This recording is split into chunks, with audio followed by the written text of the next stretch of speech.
উপস্থিত আছো মই যোৰহাট জনস্বাস্থ্য কাৰিকৰী বিভাগৰ কাৰ্যালয়ৰ সন্মুখত আৰু এই কাৰ্যালয়ৰ সন্মুখত পুৱাৰে পৰা দুঘণ্টীয়া অৱস্থান ধৰ্মঘট কাৰ্যসূচী ৰূপায়ণ কৰা হৈছে। সদৌ অসম জনস্বাস্থ্য কাৰিকৰী ঠিকাদাৰ সন্থাৰ আহ্বানত জল জীৱন মিছনৰ ঠিকাদাৰসকলৰ প্ৰাপ্য ধন মোকলাই দিয়া দাবীত এনেদৰেই সাব্যস্ত কৰিছে ঠিকাদাৰসকলে। দুঘণ্টীয়া অৱস্থান ধৰ্মঘট কাৰ্যসূচী ৰূপায়ণ কৰা দেখা পোৱা গৈছে। অভিযন্তা কাৰ্যালয় প্ৰাংগণৰ সন্মুখত এনেদৰেই অৱস্থান ধৰ্মঘট যি কাৰ্যসূচী ৰূপায়ণ কৰা দেখা পোৱা গৈছে। মই কেমেৰা পাৰ্চন সতীৰ্থক দেখাবলৈ অনুৰোধ জনাইছো যে এনেদৰেই দুঘণ্টীয়া অৱস্থান ধৰ্মঘট কাৰ্যসূচী ৰূপায়ণ কৰিছে সদৌ অসম জনস্বাস্থ্য কাৰিকৰী ঠিকাদাৰ সন্থাৰ আহ্বানত। মই এই মুহূৰ্তত এজন ঠিকাদাৰৰ লগত কথা পাতিবলৈ চেষ্টা কৰিম। আজি এই প্ৰতিবাদটো কি কয়?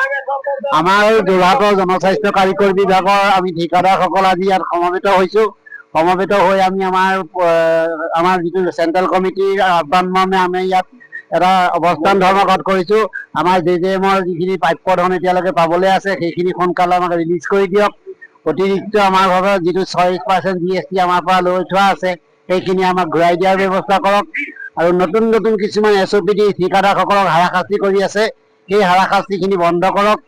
তাৰপিছত আমাৰ SD মনি দিম বুলি 1500 কোটি টকা দিম ৰিলিজ কৰি বুলি মুখ্যমন্ত্ৰীয়ে কথা দিলে, কিন্তু সেই SD মনি আমি বা এয়াৰনেছ মনি আজিলৈকে ঘূৰাই পোৱা নাই। সেই সম্পৰ্কে নতুন কোনো চাৰ্কুলাৰ এতিয়ালৈকে ডিভিজনবিলাকলৈ পঠোৱা নাই। সেই সম্পৰ্কে এটা সুব্যৱস্থা কৰক। সেইখিনি কৰি আমাৰ যিজন আমাৰ ডাইনেমিক মুখ্যমন্ত্ৰী আছে, আমাৰ মুখ্যমন্ত্ৰী মহোদয় যথেষ্ট ডাইনেমিক মুখ্যমন্ত্ৰী, আমি তেখেতক আহ্বান জনাইছো যাতে আমাৰ এই সকলো সমস্যা দূৰ কৰি তেখেতে আমাক সুকলমে জীয়াই থকাত সহায় কৰক। এয়া আছিল অৱস্থান ধৰ্মঘটৰ কাৰ্যসূচী। যিহেতু ঠিকাদাৰসকলে যিসকল প্ৰাপ্য ধন পোৱা নাই, বৰ্তমানে প্ৰাপ্য ধন পোৱা নাই আৰু প্ৰাপ্য ধনৰ পৰা বঞ্চিত হোৱাৰ বাবে আজি অৱস্থান ধৰ্মঘট কাৰ্যসূচী ৰূপায়ণ কৰা দেখা পোৱা গৈছে। মই আৰু এজন ব্যক্তিৰ লগত কথা পাতিবলৈ চেষ্টা কৰিম। আমাৰ চক আজি প্ৰায় 19 মাহে আমাৰ ইয়াত JJM ঠিকাদাৰসকলৰ কোনো পেমেণ্টৰ নামত একোৱেই নাইকিয়া। গতিকে আমি যাৰ কাৰণে আজি আমি ধৰ্ণা কাৰ্যসূচী ল'বলৈ আৰম্ভ কৰিছোঁ। এইটো ধৰ্ণা অকল যোৰহাটতে নহয়, অসমৰ আমাৰ বিভিন্ন ডিভিজন আছে, সকলো ডিভিজনতে দুঘণ্টীয়া ধৰ্মঘট কাৰ্যসূচী আমি কৰিছোঁ। আৰু বিশেষকৈ আমাৰ GST অতিৰিক্তভাৱে 6% আমাৰ পৰা লৈ থৈছে। সেই 6%টো আমাক মুকলি কৰি দিয়ে। আমি দাবী জনাইছোঁ অতিৰিক্ত যিটো GST আমাৰ 6% আজি মুকলি কৰি দিবৰ কাৰণে। আৰু ইয়াৰ লগতে আপোনাৰ আমাৰ নতুন নতুন SOP দি আছে, মানে কিছুমান থাৰ্ড পাৰ্টি দিয়ে নতুন নতুন ডেইলি নিয়ম সলাই গৈ আছে। এই যিখিনি নতুন SOP দিছে এই নতুন SOPখিনি আমি বন্ধ কৰিবৰ কাৰণে চৰকাৰক দাবী জনাইছোঁ। হয়, অকল যোৰহাটৰ পৰিৱেশে নহয়, সমগ্ৰ অসমতে সদৌ অসম জনস্বাস্থ্য কাৰিকৰী ঠিকাদাৰ সন্থাৰ আহ্বানত এনেদৰেই যি যোৰহাট জনস্বাস্থ্য কাৰিকৰী ঠিকাদাৰ সন্থাৰ আহ্বানত জল জীৱন মিছনৰ যি ঠিকাদাৰসকলে প্ৰাপ্য ধনৰ পৰা বঞ্চিত হৈ আছিলে আৰু এই ধন বিচাৰি এনেদৰেই অৱস্থান ধৰ্মঘট কাৰ্যসূচী ৰূপায়ণ কৰা দেখা পোৱা গৈছে। অৱস্থান ধৰ্মঘট কাৰ্যসূচী আজি কাৰ্যবাহী অভিযন্তাৰ কাৰ্যালয় প্ৰাংগণত এনেদৰেই দুঘণ্টীয়া যি অৱস্থান ধৰ্মঘট কাৰ্যসূচী, সেই দুঘণ্টীয়া অৱস্থান ধৰ্মঘট কাৰ্যসূচী ৰূপায়ণ কৰা দেখা পোৱা গৈছে।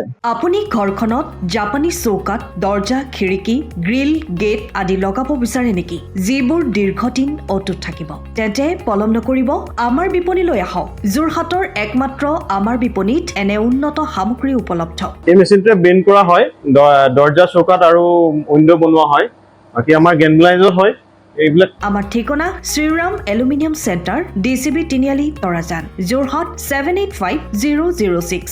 যোগাযোগৰ নম্বৰ 8638967754 অথবা 9401552548। পাল্লা বনোৱা আছে, গেলভেনাইজৰ হয়। এইটো প্ৰেছ ষ্টীল বুলি কয়। গেলভেনাইজৰ উইণ্ডো হয়। ইয়াত ষ্টীলৰ এইবিলাক গ্ৰিল দিয়া আছে, এক্সট্ৰাকে গ্ৰিল প্ৰয়োজন নাই। গ্ৰিল চব লাগি গৈছে। আৰু এইফালে মস্কিটো নেটো দিব পাৰে। এইটো মস্কিটো নেট, এইফালে বেক চাইডে মস্কিটো নেটৰ পাল্লা আছে। পকাত নি পিনে ঘৰটো আৰম্ভ কৰোঁতে লৈ যাবলগীয়া হয়। তেতিয়া পকাত দি দিলে মানে ইয়াত ঢেলাই সোমাই যাব, মছলা সোমাই যাব। বালি মছলাটো ভৰাই দিলে মানে মজবুত হৈ যাব ইয়াৰ। সময়ৰ খবৰ সময়ত পাবলৈ ফলো কৰক টাইম অফ আছাম।